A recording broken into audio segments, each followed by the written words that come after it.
How to keep your entryway organized. 10 entryway drop zone ideas for you. Number 1. Creative personalization. If the drop zone space is roomy enough, then you can treat it like a separate area in itself.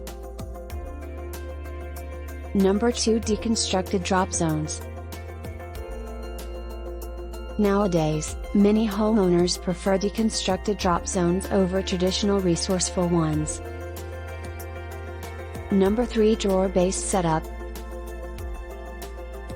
If you don't like to keep everything out in the open, you should go for a drawer-based drop zone space. Number 4. Shower curtains with a twist.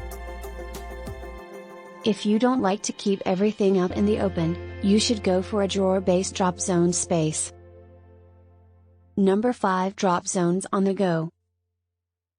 Can't come up with a definite area to use as a drop zone? Worry not.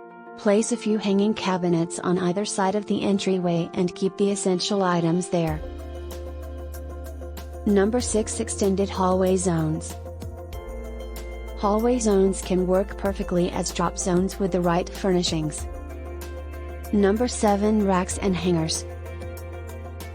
Use the hangers from your pre-existing closets and organize the clothes there.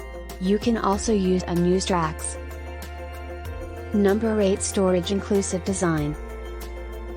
Invest in big storage boxes and stack them up behind the cupboard and the closets. Number 9. Kid-friendly addition. If you've got 3 kids, you can assign 3 specific drawers or baskets to them. Number 10. Mudroom style drop zones. A mudroom is a classic drop zone idea, especially if the drop zone and the entryway are mushed in together. Key factors you should know. Before decorating the area, make sure that you have enough space. Keep everything color coordinated.